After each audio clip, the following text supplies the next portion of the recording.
Okay, I wasn't going to film all of this. I am taking a different route back from San Antonio to the island. I'm currently at the Three Rivers supercharger. I'm going to go ahead and let it go to the Kingsville supercharger. I haven't gone this route in quite a while because I think the last time was maybe 2 years ago. Just so many nav issues, it was just terrible. I had to disengage, full self-driving and everything, just to be able to navigate the area. So what I am trying to do this time is let's let it go and let's see if it's better this time. Let me clean the screen off. I should put it in cleaning mode, but I'm not. So I'll just do that real quick. And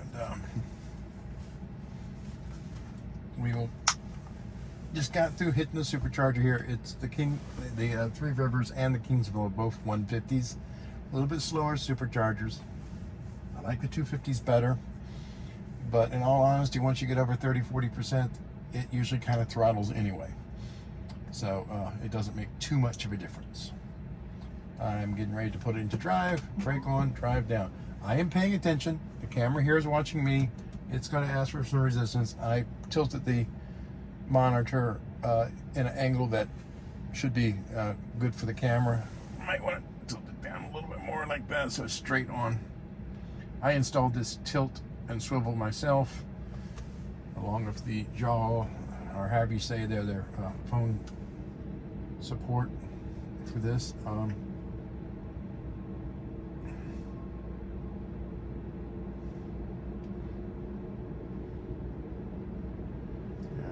I'll have to read that later.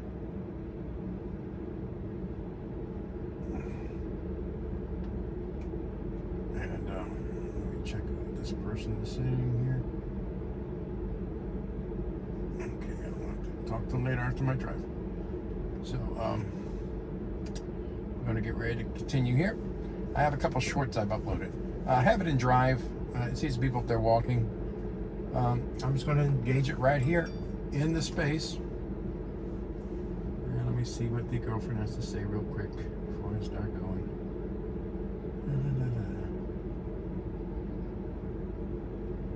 Okay. He is probably busy. Give him time and wait. Okay?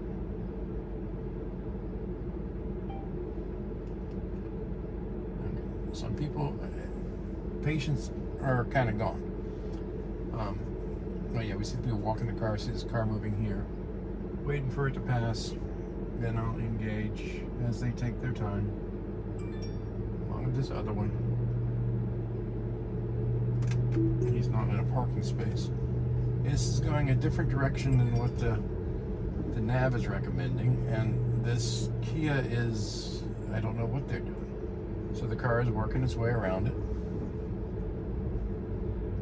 And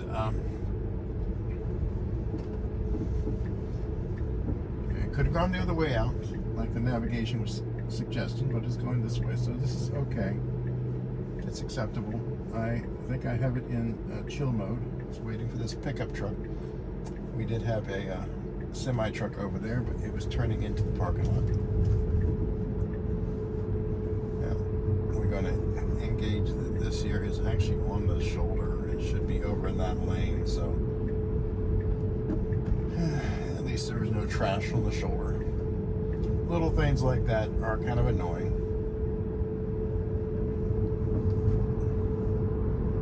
Now, like I said, this route here, I used to have tons of navigation issues because they moved the road over.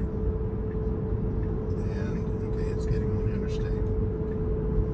It's strange that that's a two-way lane there.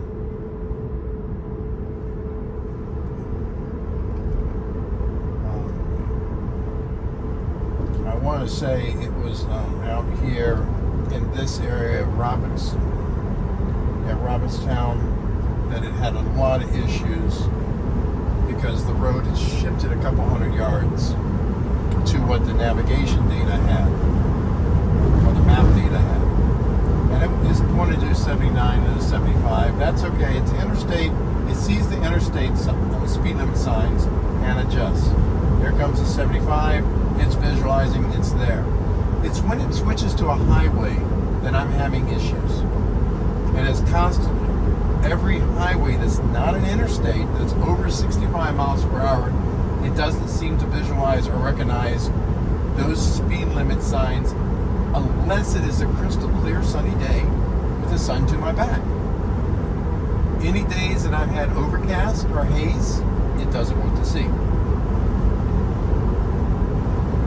Now this is to the Kingsville supercharger. This video will be uncut, so it is an approximately 1 hour and 15 minute drive, so it will be a 1 hour 15 minute video around there. And then we'll hit the supercharger, and then I'll do another video between the Kingsville back to the island. This actually helped keep me awake. I am trying to get back to the island before 10 o'clock. Tesla's insurance deems you between 10 p.m. and 4 a.m., which is stupid. The new matrix of the Tesla insurance is from 11 p.m. till 4 a.m., which would be nice, but I am not on that yet. I'm not sure when they're going to allow that new matrix in Texas. I hear it is out there in some other states. It is still, really kind of dumb that they do that.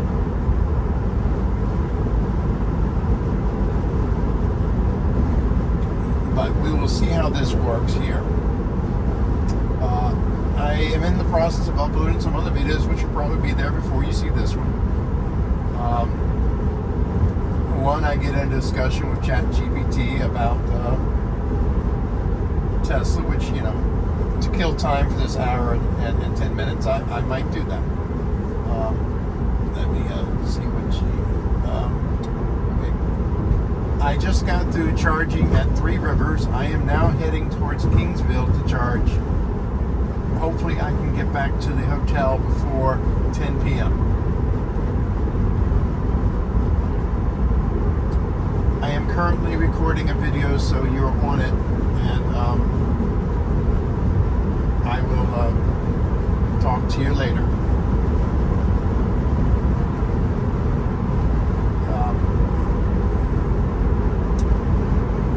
If you know somebody who speaks a different language like Chinese, it is very frustrating because the translations are not smooth. I want to switch this to average. Average will pass quicker. Other vehicles, chill, will just hang out and have a good time.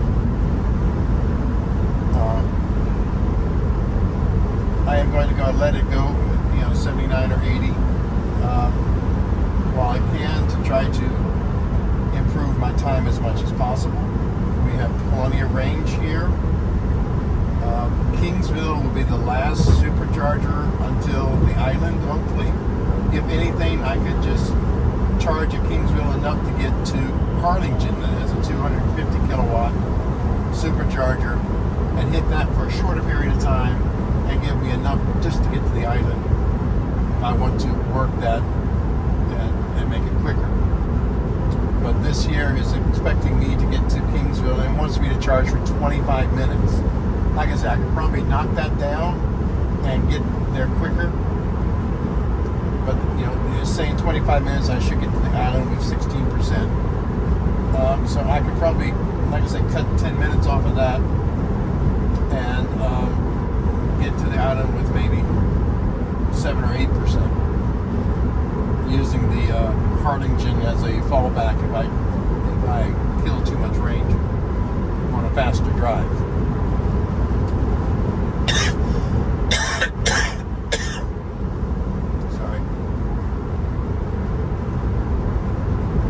If I try to keep my speed at 70 miles per hour under, I can definitely make it a lot further. And as we're saying, it's looking like maybe 31%, but if we look at the chart here, it's going to recommend staying below 70. So it knows that I'm kind of killing some mileage here.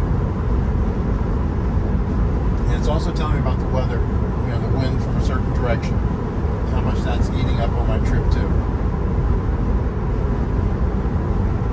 And like I said, I can change the recommendations and get that range. I'm kind of going for time right now. I'm trying to keep my safety score at 100. Right now it's at 99 because of a couple of late night driving. And I don't mean I was driving all night long. I mean 5 minutes. I mean, come on, 5 minutes. I drove 300 miles that day, and I get back to the hotel 5 minutes after 10, and bam, I'm down to a 99.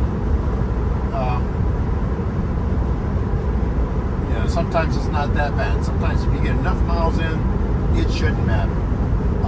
I think on this drive today, since I started north of Austin, I can probably be late, and it'll give me a 100 score for the day.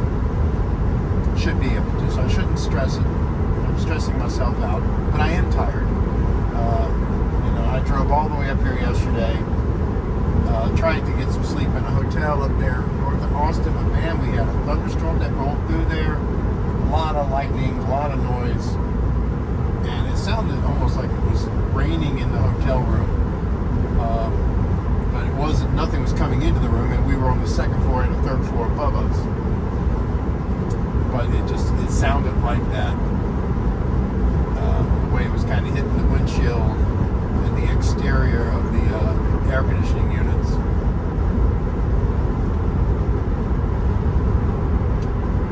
So it was kind of a hard night to sleep.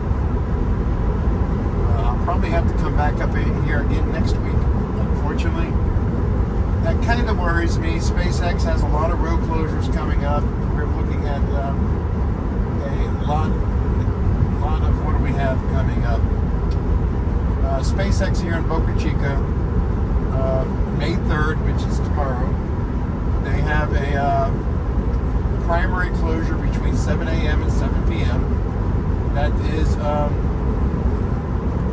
the beach will be open, but the road will be closed. No, I'm reading it wrong. The road is canceled. The closure tomorrow is canceled. Okay, so there's no closure tomorrow. On Monday, the 7th, from 8 a.m. to 8 p.m., there's a possible closure. And it's probably beach and road. On the 8th, from 8 a.m. to 8 p.m., there's another closure. On the 9th, from 8 a.m. to 8 p.m., there's also another closure. We have a temporary closure tomorrow morning between 12 a.m. and 3 a.m. So they're moving something on the road. And then again from 8 p.m. to 11 p.m. So that they got two different closures tomorrow, early in the morning and late in the afternoon, where they're moving something. Then on the 4th, from 12 a.m. to 3 a.m. So they're moving something else. So it looks like they're moving three different things over there at SpaceX.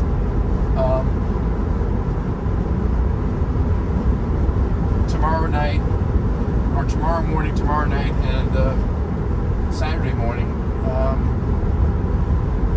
Unless they're just going to waiting for weather and picking one.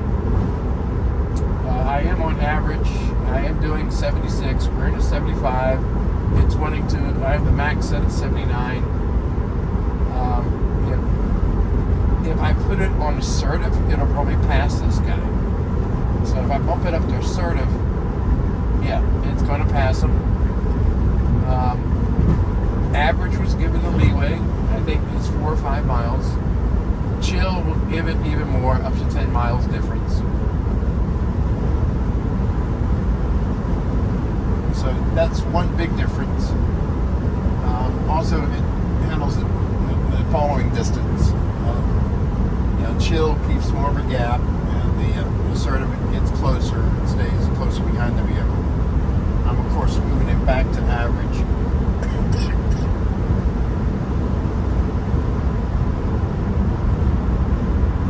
I can also choose minimal lane changes. Now, since we are on the interstate, it should move itself out of the passing lane once we clear that truck.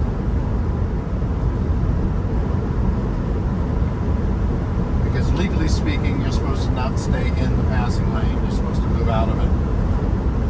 that truck is now picking up speed. So even though he was only doing 76, he is now catching up because we were passing. And now he's staying alongside us, and he's not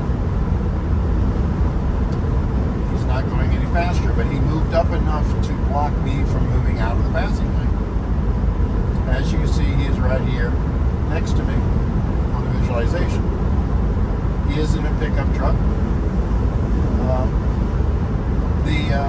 The visualization is not going to show the make and model of the car. It would be nice if it could identify Hondas, because Hondas are known to bump Teslas. So that would be nice. He has dropped back a little bit, but he is still staying there. So I don't know. Maybe he's wondering why I have a phone mounted and recording. Maybe he's looking to see if I'm asleep. I don't know. But he is still staying close enough that the car doesn't want to move out of the passing lane, I don't think. Yeah, he's still there.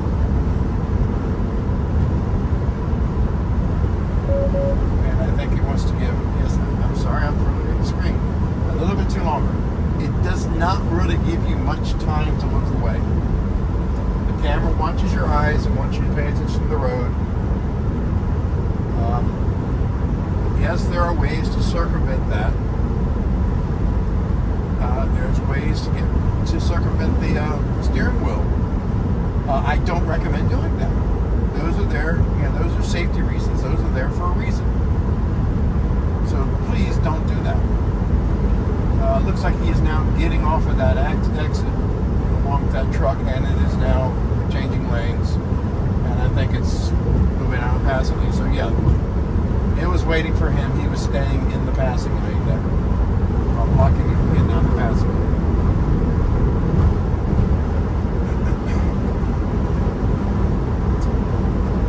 But yeah, don't try to circumvent and cheat the system. No systems are unable to be hacked or cheated or broken. There's always a way on any and all systems. I don't encourage doing it. It's there for a reason. Here comes the 75 sign. It should show up on the visualization, which it is, and it knows we're in the 75, and that's good. We are on an interstate. It does see all of these on the interstates. And at least for my make and model, in 2018, Model 3 long range with hardware 3, for some reason it does not see the speed limit signs on highways, not interstates, on highways at 65 miles per hour over.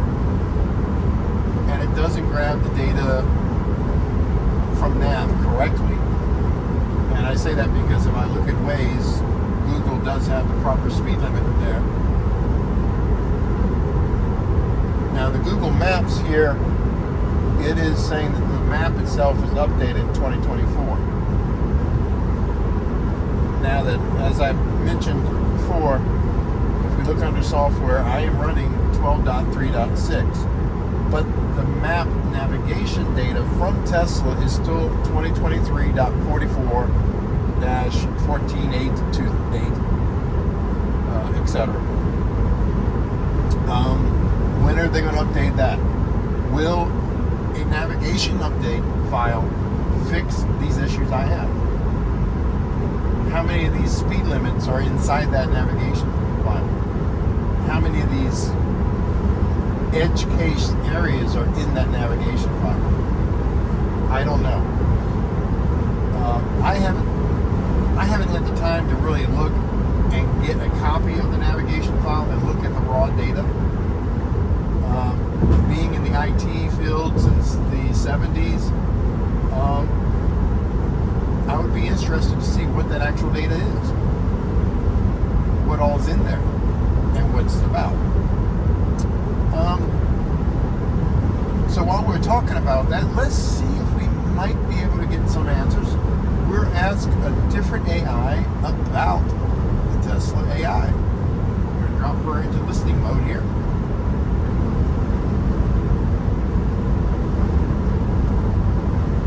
hello chat, how are you doing? I'm doing great. Thanks for asking. How about you? What's been going on with you lately? Well, I'm currently in my Tesla Model 3. It's a 2018 model. We're driving back from Three Rivers to Kingsville Supercharger, and we're just discussing things about the car, and I was wondering if you might be able to help me with some information.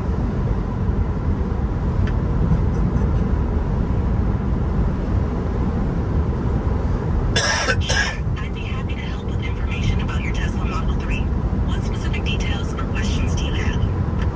Well, I'm kind of wondering, the map data that Tesla downloads to their cars, which my current map data is NA-2023.44, what is actually in that file? I don't know if you heard that. Tesla vehicles, like your Model 3, use map data for navigation and autopilot features. The map data version you mentioned, NA-2023.44, indicates it's the North American Map Pack, updated in 2023. Tesla typically sources this data from a variety of providers and updates it periodically to reflect new roads, traffic patterns, and infrastructure changes. These updates are downloaded automatically when your car is connected to Wi-Fi. Is there anything specific you'd like to know about how Tesla updates these maps, or how it might affect your driving? Yeah, I'm kind of wondering if speed limits and speed zones are in that file.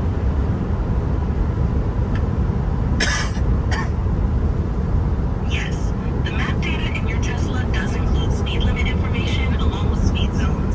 This is part of what helps the autopilot and adaptive cruise control systems know how fast to go under different conditions.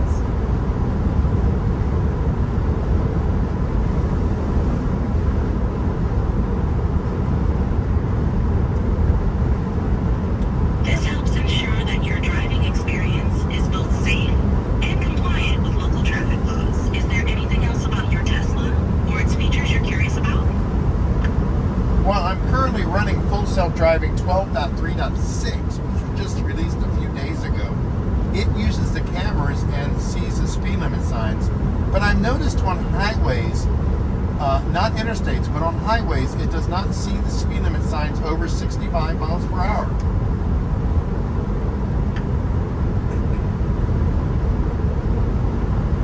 The full self-driving FSD system in Teslas, including version 12.3.6 that you're running, does rely heavily on cameras to read speed limit signs. However, there can be limitations, especially at higher speeds like over 65 miles per hour on highways, as you've noticed. This might be due to the cameras having a harder time capturing clear images of signs at higher speeds, or the software algorithms prioritizing other data sources, such as the map data in such environments. Tesla continuously updates its FSD software to improve recognition and response to road signs and conditions. Reporting these observations can be helpful for them to fine-tune these capabilities in future updates. Have you noticed any other quirks or issues with the new update? Or is there anything else you'd like to know about your Tesla's capabilities? Well, I've noticed when I'm actually on an interstate, it does see the speed limit signs over 65 miles per hour, and it visualizes them. It's just on highways, it seems to ignore them.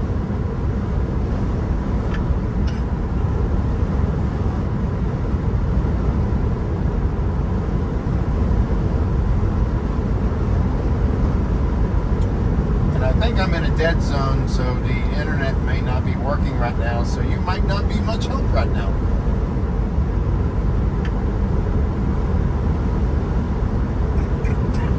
That's interesting to hear about the differentiation in how your Tesla handles speed limit signs on interstates versus highways. This behavior might be due to how the FSD system prioritizes map data and real-time camera feeds, possibly giving more weight to preloaded map data on certain types of roads where higher speeds are involved and fewer changes in speed limits are expected.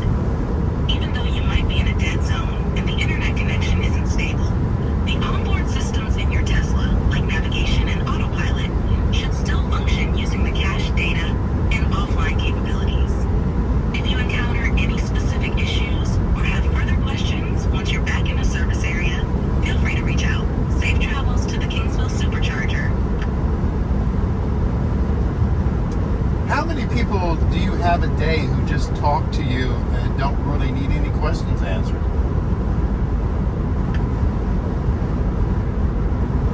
Quite a few people like to just chat without needing specific questions answered. It's always nice to have a mix of conversations.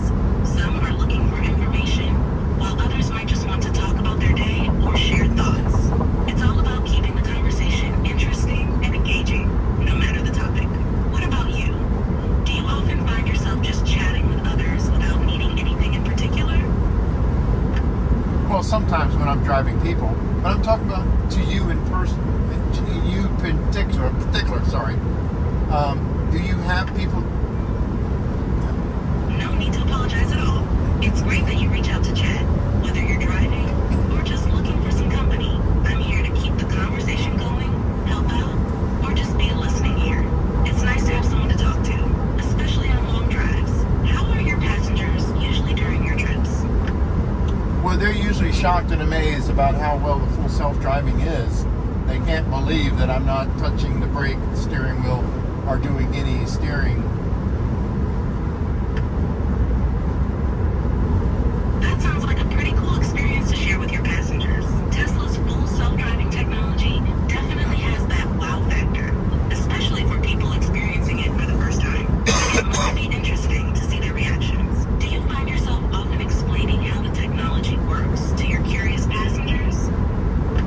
Yes, and I also noticed that over 95% of the people that I pick up can't figure out how to open the doors to get into the Model 3.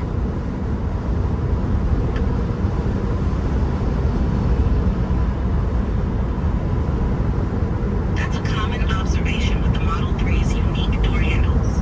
They're sleek and flush with the door, which adds to the car's aerodynamics, but can be a bit confusing for first-timers. Maybe keeping a quick explanation ready or demonstrating how to use the handles could smooth the way for your passengers. Have you come up with any tips or tricks to help them out? No, but oddly I've noticed the women figure it out quicker than the guys.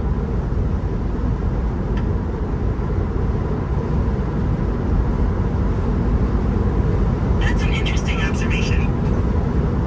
It might be that women are more likely to take a moment to figure out something new or unfamiliar, while men might assume they know how it works and not pause to consider it. It's neat to see how different people approach something as simple as a car door differently. Maybe this could be a fun conversation starter with your passengers as they get settled into the car. What do you think? It usually is. Also, just to let you know, I've had my car for 2 years now. When I bought it, it only had 26,000 miles on it. I am currently at 231,303 miles. Do you know how many Teslas have gone over 200,000 miles? Model 3s?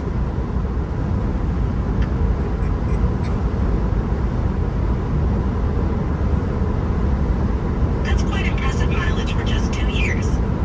As for Tesla Model 3 surpassing 200,000 miles, there isn't a specific public record of how many have hit that milestone, but it's becoming more common as the cars prove to be durable over long distances.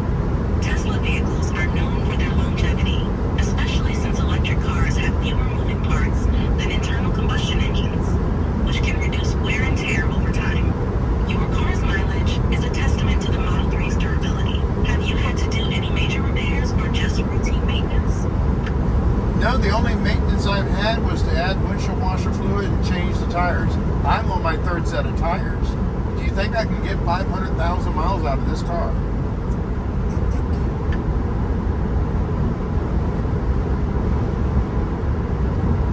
With such minimal maintenance so far, you're definitely on a good track.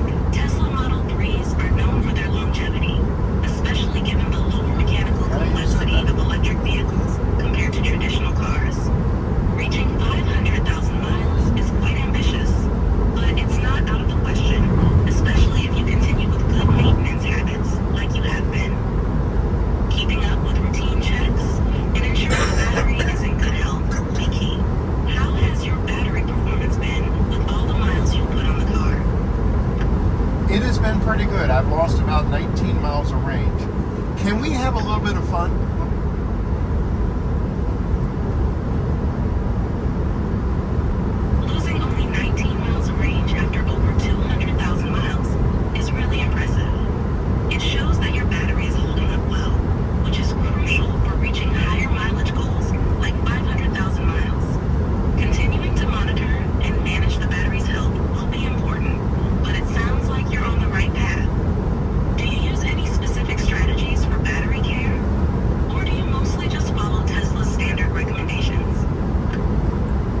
let's have fun. From now on, there's a guy who has a YouTube channel called Simon Wessler. He is known for going off on these tangents and going off in different directions with his answers and getting sidetracked. Can you please start responding in the style of Simon Wessler from now on today?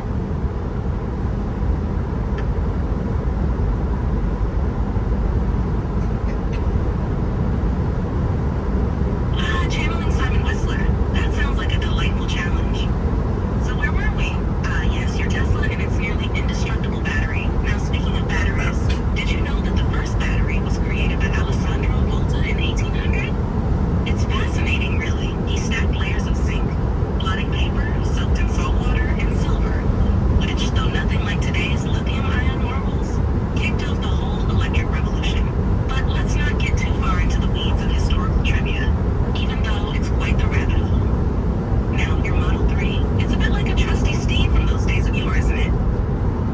Galloping across vast distances, albeit on electrons rather than oats. Speaking of oats, have you ever tried making oat milk? It's surprisingly easy and quite sustainable, much like driving a Tesla. Sustainability. Now that's a topic we could delve into. From renewable energy sources to the innovative ways cities are adapting to electric vehicles. But let's circle back to your car. How do you find the overall driving experience, especially compared to other cars you might have driven in the past? Well, it's very comfortable to drive. Let's change the subject. What have you ever heard about UFOs? Do you think they're real? Is the planet being visited by aliens from other planets?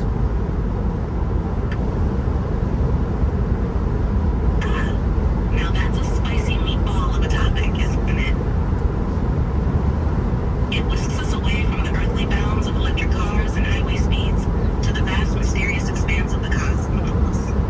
So are they real? Well, UFOs or UAPs as the Pentagon likes to call them, unidentified aerial phenomena, certainly are. People see things zipping through the sky all the time that defy explanation, at least at first glance. But are these UFOs alien visitors?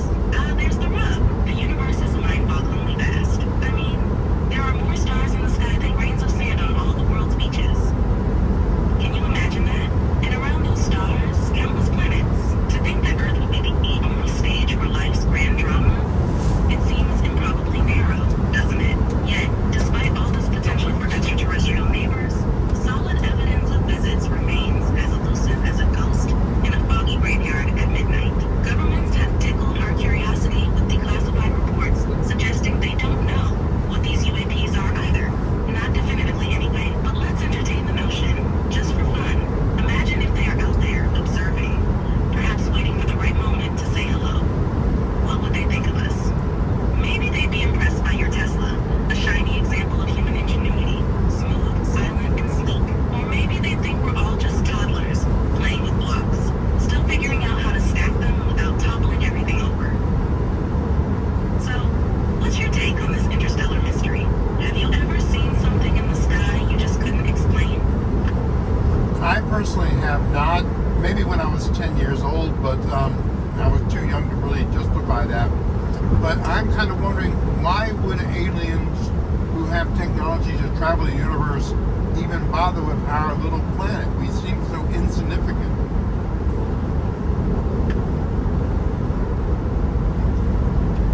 Exactly. Isn't that just the kind of noodle twister that can keep you up at night? Here we are on this little blue dot, our home, spinning around in a vast cosmic dance. And you wonder, why would beings capable of crossing the immense distances between stars bother with us? It's like a human stopping to inspect a single grain of sand on a vast beach. Yet, if we flip the pancake over, there's another side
Kingsville supercharger.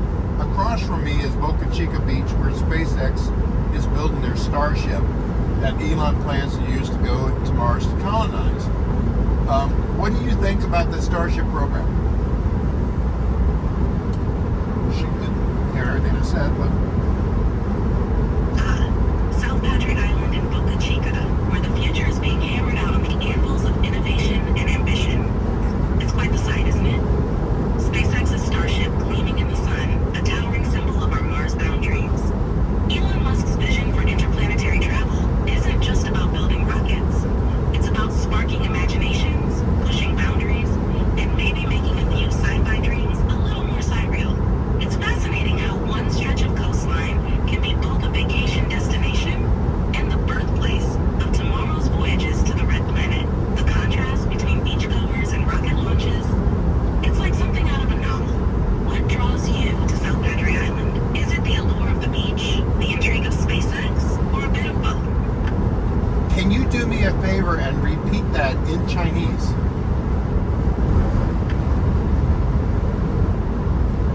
Certainly.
1,000 people there to do that would work?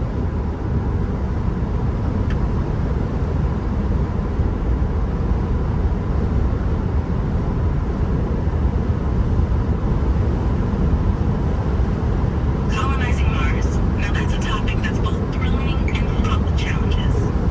A couple of years might be optimistic for establishing a self-sustaining colony, given the immense logistical, technological, and human factors involved.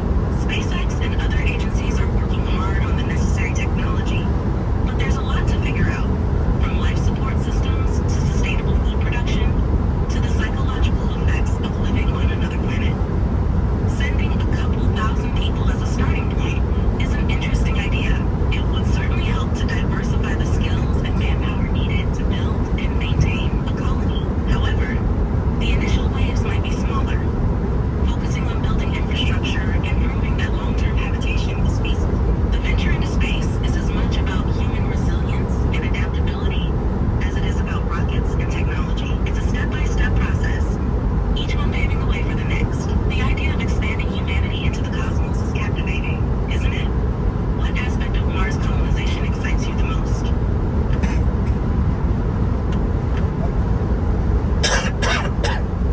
I'm just kind of wondering, what do you think? Do you think when we colonize Mars, do you think we should ship some chickens there and some cows and other things to try to get them used to the Mars environment, or the gravity of Mars at least, to help have food? That's a compelling scenario. Introducing animals like chickens and cows to Mars is a significant step towards creating a self-sustaining environment, though it presents substantial challenges. Mars' reduced gravity, harsh climate, and lack of a breathable atmosphere would make it tough for Earth's animals to adapt. Instead of immediately transporting Earth animals, initial food production on Mars might rely more on plant-based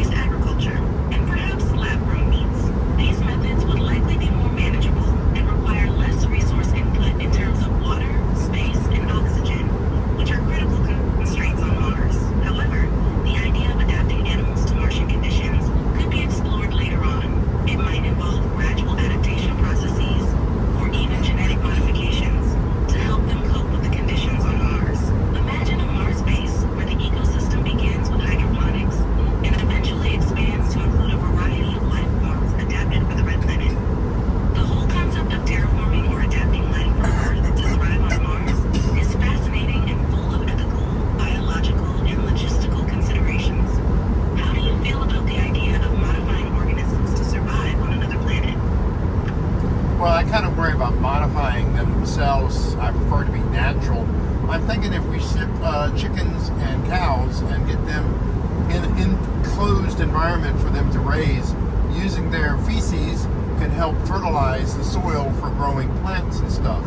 Also on Earth, bees play a very important part in pollinating plants for farming and stuff. Would it be a good idea for us to export bees to Mars to see if they can help? And how do you think a bee would fly in a reduced gravity like Mars?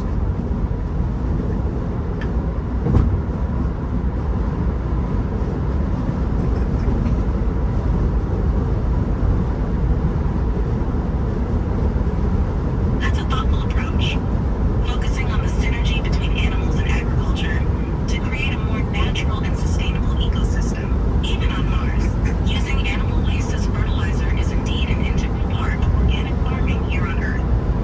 And adapting that to Martian agriculture could be beneficial. Regarding bees, they are crucial for pollination and biodiversity on Earth. Introducing bees to Mars would be a complex endeavor due to the planet's different atmospheric pressure, reduced gravity, and the absence of a natural atmosphere suitable for bees. In a controlled environment with Earth-like conditions, it might be possible for bees to survive and even pollinate plants, but their flight patterns could be affected by Mars's lower gravity, which is about 1/3 of Earth's. Bees use the force of gravity to help orient themselves during flight, so lower gravity might impact how effectively they can navigate and fly. Exploring these possibilities would require a lot of research and experimentation, likely starting with small-scale tests and simulations under Mars-like conditions here on Earth. How do you think we should balance these technological and natural approaches to making life on Mars feasible? Well, I'm not sure how to do it right now, but I think it's definitely something we need to look into. But have they tried bees on the International Space Station? Have there been any studies of that?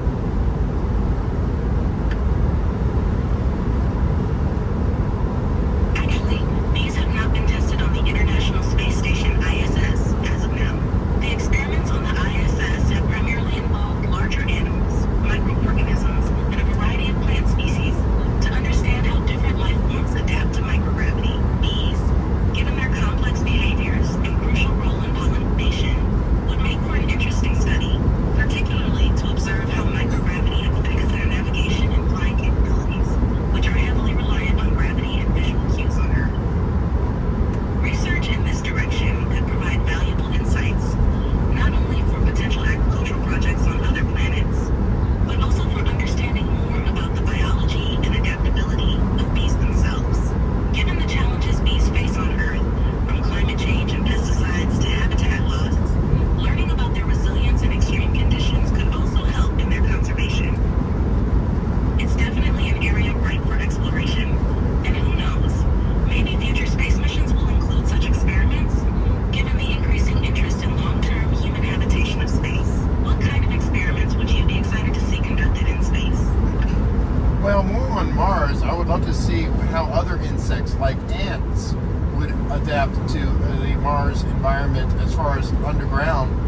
They are very good at turning the soil over in areas and helping stuff grow. Normally near ant hills, you see more plants growing because they help aerate the soil and they do the work for us instead of tilling.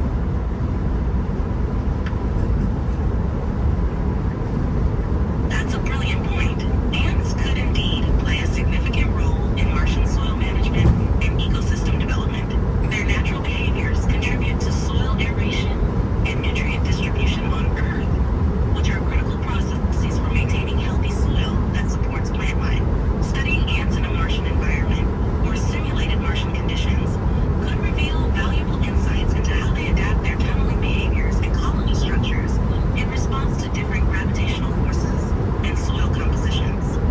Given Mars' thin atmosphere and harsh conditions, any initial studies would need to be conducted within controlled habitats that simulate Earth-like conditions to some extent. Ants are also known for their resilience and ability to thrive in diverse and extreme 65 or environments, 60 mile per which hour makes speed them limit. ideal candidates Sees for it, bioengineering slows down. experiments aimed Interstate. at ecosystem establishment on other planets. Their social structure and collective working nature might provide additional benefits in managing and stabilizing the Martian soil.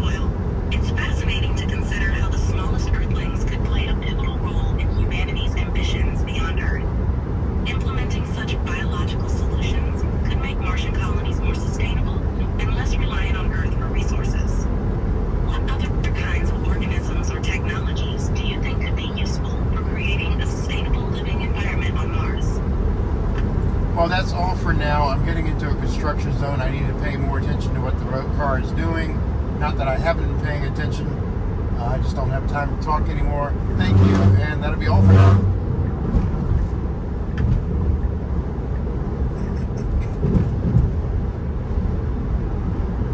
Understood. Drive safely through the construction zone. It was great chatting with you. Take care, and whenever you want to talk again, just reach out. Have a good drive. So yeah, it's fun to talk with ChatGPT. It's also interesting that it'll keep that text space there. I can see how a lot of people are using that more as a companion to talk with. We're getting near the area that, if I recall, that I used to have all the issues. As you can see, the construction here, exit closed. It's funny how the windshield wipers were kicking on earlier before when there was no rain, if you notice that, and now we got some drizzle on the windshield, and it's not on yet. It will cut on here once it gets a little heavier. It's not as bad as it was. The previous version, the 12.3.4, it was really bad with the windshield wipers all the time, just gray skies for me. Since the 0.6 came out, it's been a lot better. They don't kick in anywhere near as much. They're performing more the way they should. It's interesting that chat mentions that the speed limits and stuff is inside the NAV data that is downloaded from Tesla. So yeah, that is part of that data file.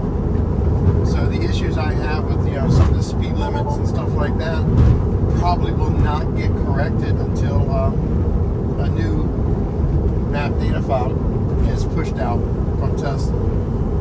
So even though this version of full self-driving is having navigation issues here and there, if they just update that nav data file, that can fix it. Or that might fix those little bitty issues. I did have a clip of one that I also uploaded where, yeah, it really kind of didn't mess up dangerously, but man, map data issue, it thought there was an overpass to go under and turn around and get on a ramp to get onto the road where there wasn't. I don't know if that is getting from future data. Maybe there is something in the plans to build an overpass there with an on-ramp. I don't know. Or if that might have been something that existed long ago and has been torn down. If you look at that file, you'll see where it wanted to turn on a road that didn't exist. I don't know if they tore up that road. The dirt there looked kind of fresh, like there might be something they are currently making. So it might be a future plan. But even then, using the cameras, it should have noticed that. It should have signaled that. If I would have overridden, and I don't mean disengaged the full self-driving, but just hit the turn signal and forced it to get into the left-hand turn lane, maybe it would have noticed and turned and not done the weird thing in that video. Yeah, right now we're near Corpus Christi, Texas. So the issue I used to have was in between Corpus Christi, this area, and the Kingsville. I want to say it was. We are technically on I-65 or I-69 South.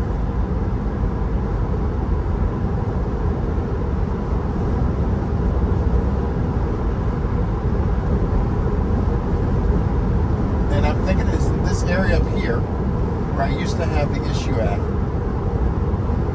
And of course, it's been so long since I came this way.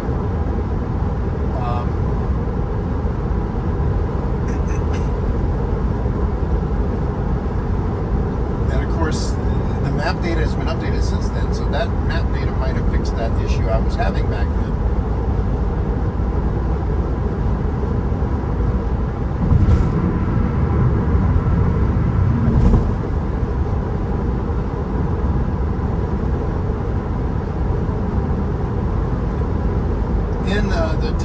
size matrix of the data of all their users. As far as Model 3s go, I have the highest mileage.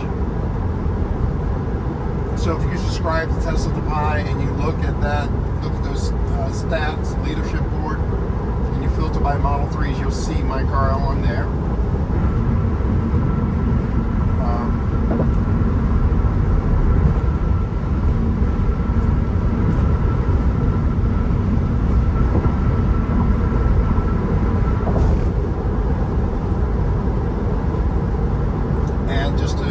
Rundown. I have been living on South Padre Island since 2020, watching SpaceX.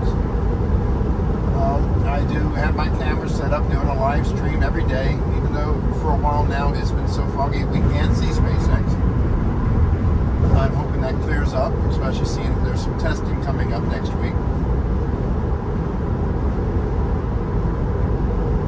It would be nice if it would clear up so we can actually see what was going on, see what they're planning to do. I don't know if they have another static fire coming up or not. You know, SpaceX doesn't give us that information. We just have to guess.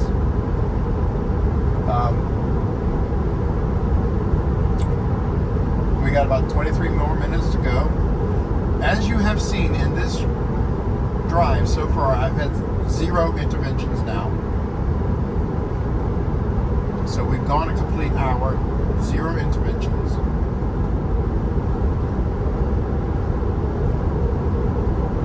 Yeah, 0 interventions.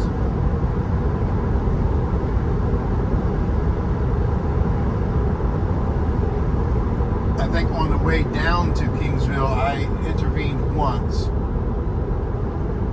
And I think it saw that at 60 miles per hour. I didn't check to see the visualizations, but now we're down to 60, so it slowed down. I intervened only once for even though it was raining pretty hard, I should have been filming that too. I only intervened once for some debris in the road. A lot of blown out, torn up tires on the road. I am not sure. I haven't risked trying to see if the car actually sees chunks of tires in the road. Not something I really want to risk and test at 75 miles per hour.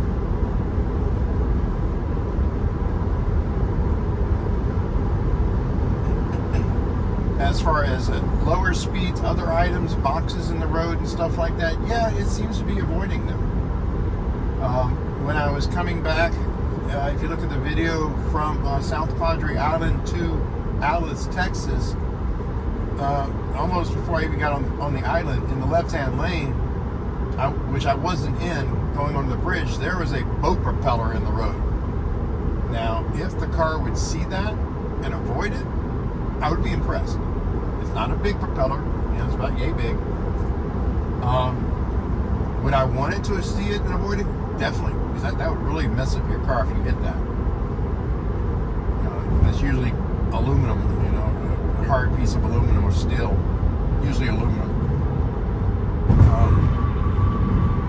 But that would do a number on the car if I was to hit that.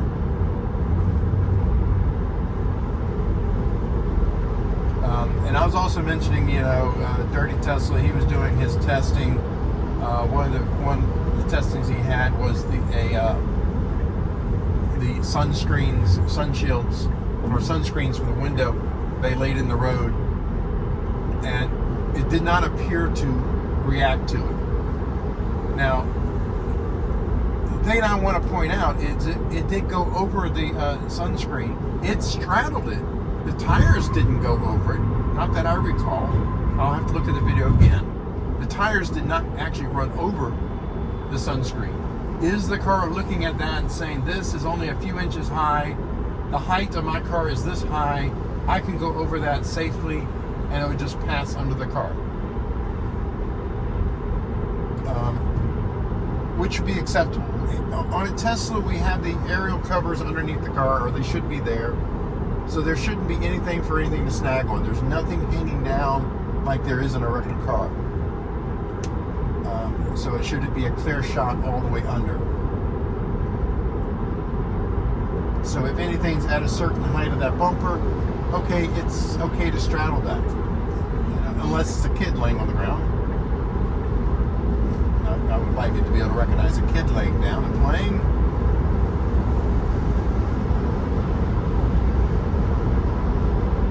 Which might be one reason why it doesn't really do much for squirrels or what have you, because they could technically make it underneath the car unless they panic and run under the tires. We have a 45 sign there off for the shoulder of the road. That was for the service road. It didn't visualize it, and it didn't go by that, which is good. But it's on the service road, but it's on the left-hand side. So that could be confusing if the car thinks it is for this road.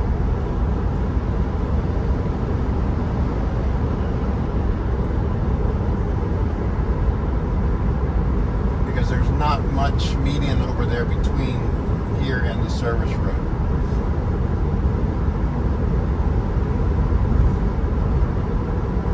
I'm not sure which route I prefer. This route, going through the Kingsville to the island, or going through Alice to the island. The Alice, Texas superchargers, like I say, are 250 watt superchargers. So they're a lot quicker initially at the beginning, up till 30 or 40%. The charging curve does change as it gets up there. So at a lower battery, you get the most speed. But up to a certain percent, like we're going to be getting here at 23%. Let's see how our chart is going. Yeah, we're consuming a lot more than what we were anticipated. But yet we are going a lot faster than it was kind of recommending us staying below 70.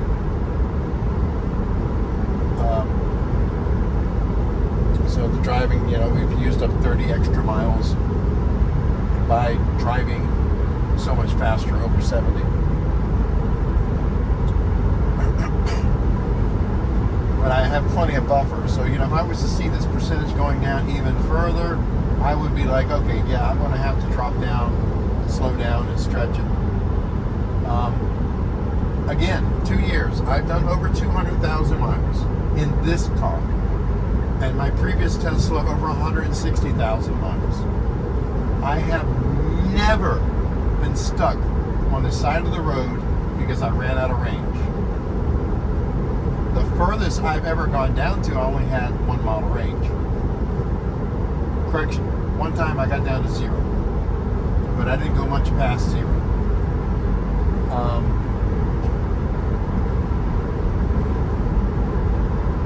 So, the people who do get stuck, I'm not sure why. They could just like to drive a lot faster. They could just not pay attention. They could not be using the navigation. You're not going to get these statistics unless you put the navigation in there. So, if they were going, they're like, oh, I just know this is the way to go to the island, so I'm going to drive this away. And they don't tell the car where it's going. It's not going to be able to give you a prediction of how much you're going to have by the time you get there. So eventually you're going to get a point where it's going to start saying low on charge, need to charge soon, and the car will try to start routing you to a nearest supercharger. Which, if you pass the Kingsville, it may want to turn around and go back to the Kingsville supercharger, which will make your trip longer.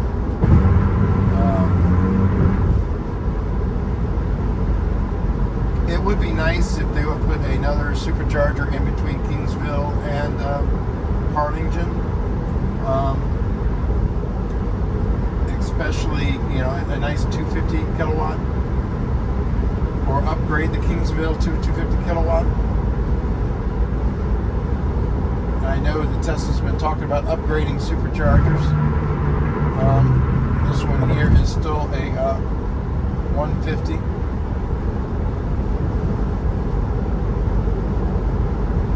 And, it would be handy if they would upgrade them. We're now in Robinsontown, and I'm pretty sure this was the area that I was having issues with. couple of years ago with the navigation, and I'm pretty sure it's like in this area, because as you can tell, this looks like a newer road. And even then on the map, it would have it completely wrong, thinking that we're on back roads and side roads, not knowing that we're on the new road, because things shift.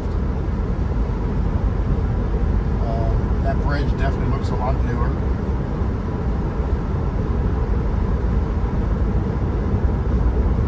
And I'm just trying to look around to see if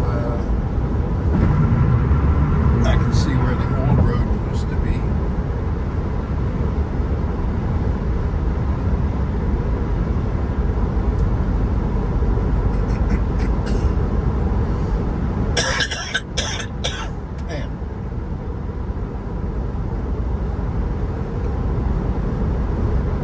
I'm not sick or anything, but a while back, I had someone vaping in my car, like a month and a half ago, and I don't know what was in that vape, but man, I was having coughing fits for days afterwards, and now it just seems to be lingering, and this has been months.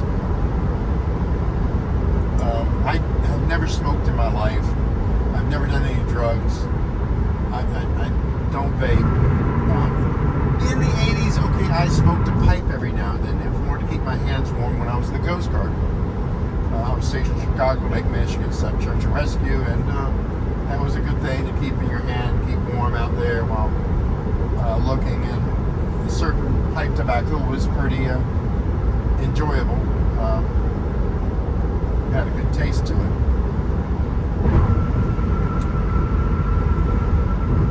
So far, I feel comfortable. It feels like it is not having those NAV issues I had before.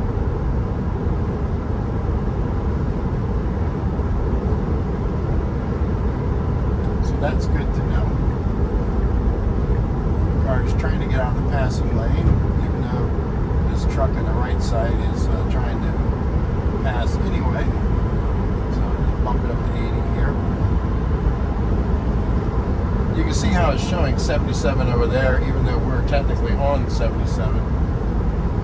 So this is where it kind of shifted, kind of moved over. That's more of a service road now, not the highway. And I think that's where the navigation issues I had years ago was. It was thinking that we were on a service road and was always trying to reroute to get back onto the main road, even though they just shifted over a little bit.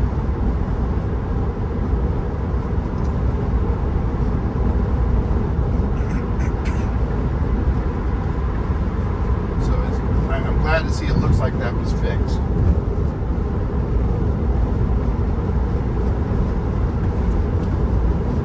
And again, that was probably just in the navigation data.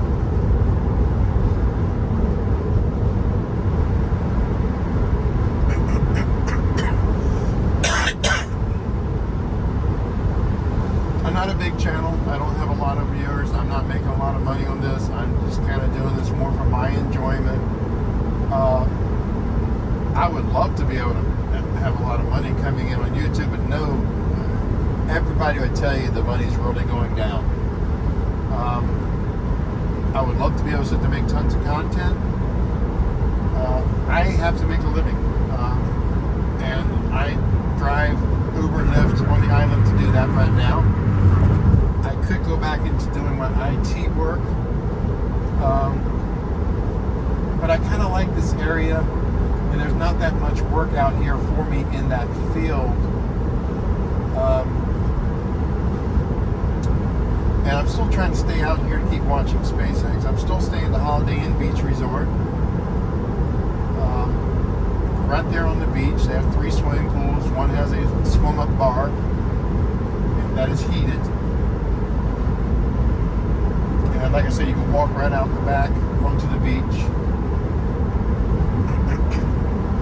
See SpaceX out of any of the rooms on the south side, on Tower A, south side, which would be your even number rooms. Probably the 3rd, 4th, 5th, and 6th floor. I don't think you can see from the 2nd floor. I'm not sure about the 3rd. I'm on the 6th floor.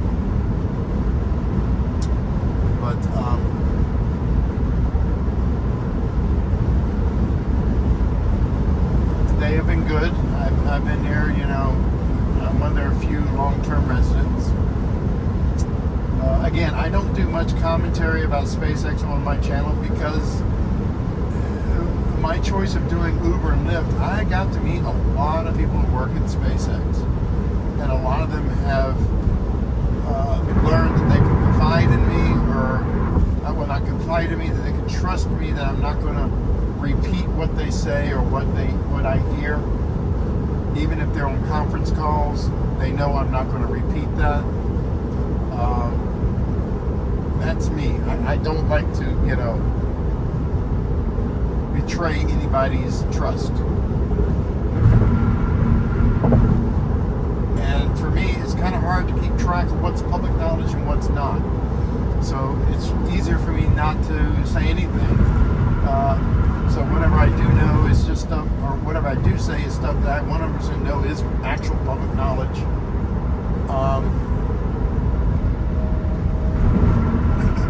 So as far as upcoming launches and what have you, I really can't say. And honestly, a lot of the employees, they really don't know themselves either. They find out almost after we do. Sometimes it catches them off guard. I remember one of the guys I know, talking to him one day, he said he was working in the high bay when the static fire went off, and it scared the death out of him because he didn't know. He wasn't expecting it, and he undoubtedly missed any of the announcements they were doing there at the base because he was too busy working.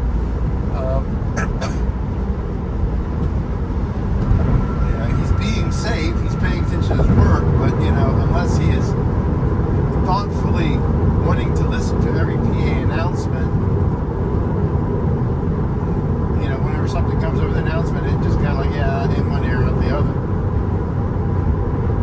And I'm going to tell the car to get out of the passing lane because this pickup truck is right on my bumper, well, not quite on my bumper, but pretty close, getting aggravated. We are doing 77 in a 70. On Highway 77. We are currently on a Highway 77. Here comes another 70 mile per hour speed limit sign. As you can see, it is visualizing it here. This was an interstate that switched to 77, Highway 77.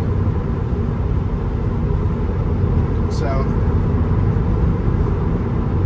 it is still treating it like an interstate. Now later that might switch.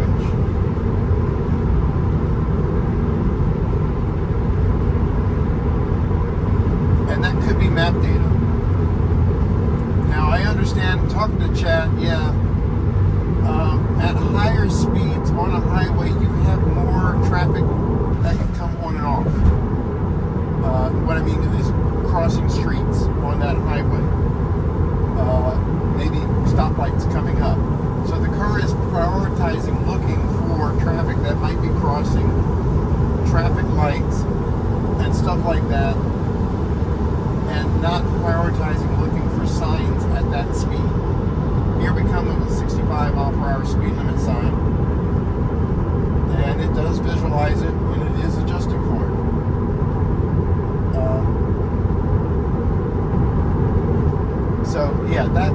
That to me makes sense. That when it's in a highway that may have crossing roads and stuff at higher speeds, that means more stuff is going by a lot quicker, and these blinkers is trying to let it get over. So I actually touched the accelerator for that, because it was seeing the emergency blinkers, thinking that the car was trying to get over because it couldn't see the ones on the right side. But it should have known from before when we were approaching that it had emergency blinkers on it, and remembered that and quit looking until to get back over this lane, because we're 3 miles from the exit that hopefully is not closed. They've been doing a lot of construction around here. And I remember coming one time and this exit being closed, and I had to go up and circle back around to get on there. So hopefully construction they had going on, they finished.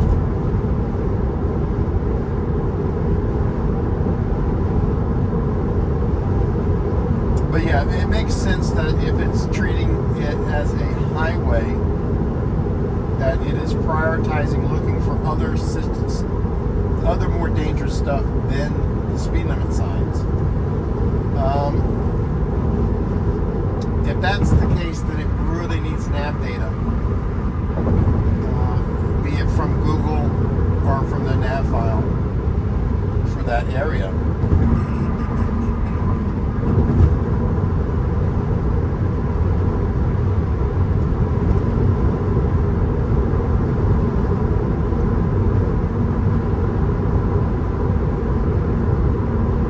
This makes it a lot nicer that this nav data is correct for this stretch. Like I said before, it was really bad to the point where I had to disengage full self-driving for a good 10-15 miles because it was just all over the place trying to slow down, speed up, trying to get back onto route. Even though these are slower 150 kilowatt superchargers, I may continue using this route. I don't know. It seems to be the same amount of time. It doesn't really change the amount of time. Okay, it's seeing the 55 in the work zone here, which is good.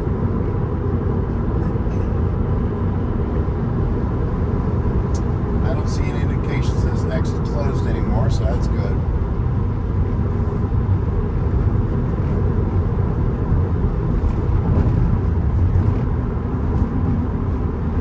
I've stayed at this Holiday Inn Express where this supercharger is. It's a pretty nice little hotel. It'd be nice if they had a few destination chargers though, for the guests. Whenever you're using a supercharger, once you get over 100%, or once you get finished charging, if you stay plugged in, they will hit you with $1 a minute idle fees. Now we have a four-way stop here with flashing lights. It will try to wait its turn, and sometimes when you have a slow semi-truck, you get other pickup trucks that get a little antsy, and it's getting ready to go, but it was waiting to make sure that car stopped, and they're going to run it. So they didn't wait their turn, or as they should have.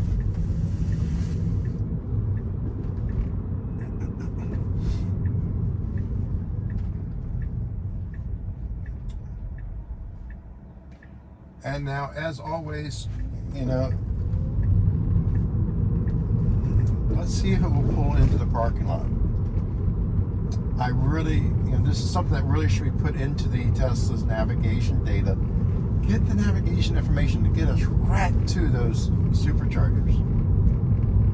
Go ahead and map that little bit of a parking lot to y'all's own chargers. You should be able to do that.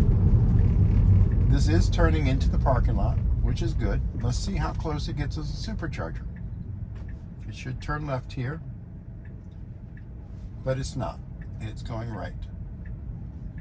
I don't know why. The superchargers are back that way. It knows the superchargers are back that way. It is now taking me to Starbucks. Come on. It's not that difficult. What's it going to do? Is it going to stop at Starbucks? No, it's still going. Is it going to go right or left? What do y'all do? Place your bets now. It's going to go right. So it's going to exit and then get back in. This is kind of, dumb. Come on, Tesla. Yes, I know. I'm supposed to be watching and paying attention. I could take over and make sure it does correctly, but let's see if we can circumvent that. Let's see if it will get back into that parking lot. It is going awfully ridiculously fast. It is going to continue my trip. Okay, well, thanks a lot. So let's go ahead and circle. So it didn't, I disengaged. It may have made that turn again. I don't know.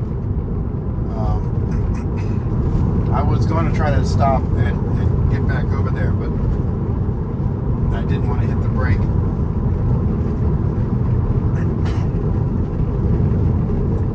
Because, you know, touching that brake, you get hit for the hard braking. Even just touching the brake, which is, you know, can be a pain. Come on, birds, move.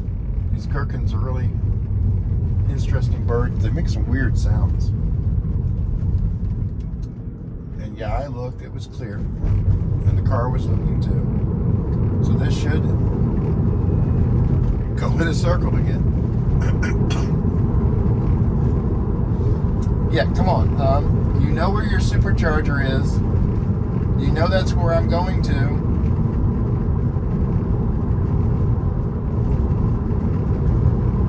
So yeah, I try to picture what it would be like if I was asleep. If full self-driving is approved and we can just go to sleep for a trip. Would I wake up to my car making an endless circle going around and around like this? Yeah, if you have a baby, it might help put the baby to sleep. But, you know, it's not going to do any good for me for it to just be burning energy for no reason. It's at a stop here. It's waiting its turn. It's going. Everybody's coming to a stop. No one looks like they're running faster.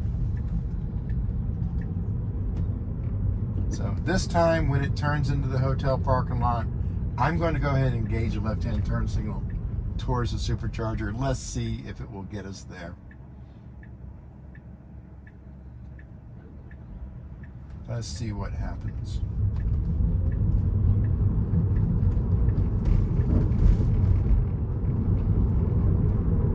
It's like we're now the backseat driver.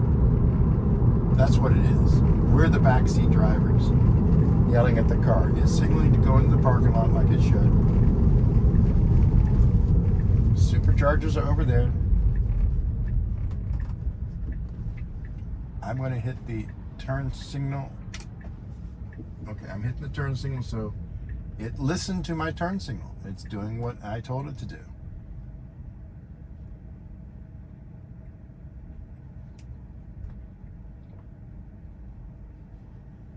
And I'm going to give it another turn signal, see if it, okay, it's listening to that. And I'm going to go ahead and disengage. And I'm going to go ahead and use the auto park and let it park for us so we can charge. This is very slow. Yes, I could do it a lot quicker. So Tesla, if y'all can push this up, you know, we can be faster at this. And that would be more enjoyable. It'd also be nice if I could just say, if I was staying the night, if I can get to the front door of the hotel, choose a parking space, get out of the car, and then let my car go park for myself.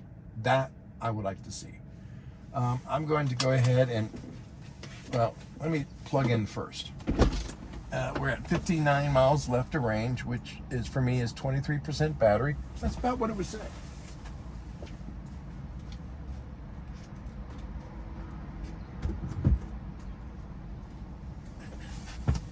Again, this is only a 150 kilowatt supercharger. So I plugged in. So it's taken a few seconds to communicate. I didn't check to see if there's any ones that are down. It's starting to charge. So now it's ramping up. So here at 23%, this should pretty much go all the way up to 148, 49 kilowatts. It's saying 25 minutes to continue trip. So we're up to 146, 145 kilowatts.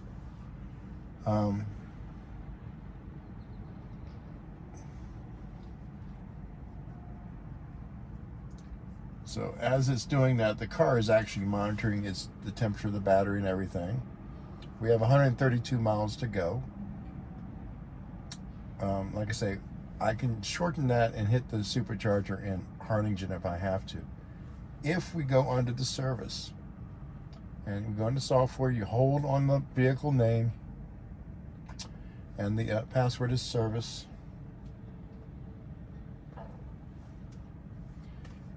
And enable. And under here, you got a bunch of different diagnostics you can get into. This is the service menu that the support uses. And you'll see any alerts that need to be checked here. And it shows the service alerts, which I think that's for the for that. It gives you the exact odometer in miles and kilometers. My VIN number, of course, ignore that. The firmware model that I'm currently running, which is the full self-driving. I can go into here under high voltage and look at the charging. And this gives us all the information, the temperature, minimum temperature, maximum temperature of the battery for charging. What it's doing, it's getting 379 volts DC at about 400 amps. The AC pin temp and the DC pin temp. The thing about supercharging is that it bypasses the onboard converter. And what I mean is when you plug in at home or a slow charger, you're plugging into AC. It is converting that AC to DC and then charging your battery off of that DC voltage.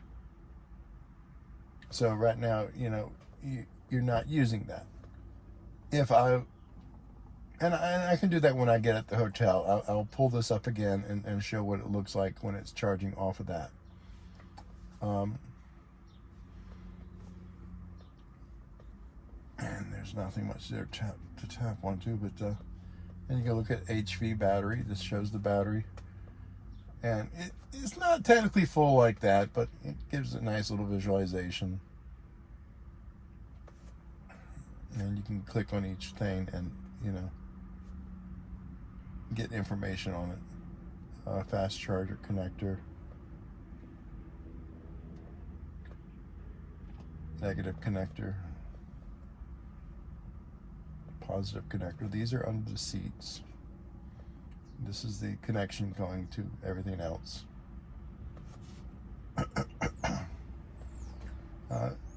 Be careful when you're in here. If you are, you know, you can get the high voltage system here. If you have your car down to 1 or 2%, let me do that again. There. If you have your car down to 1 or 2%, you can come over here and do a health test.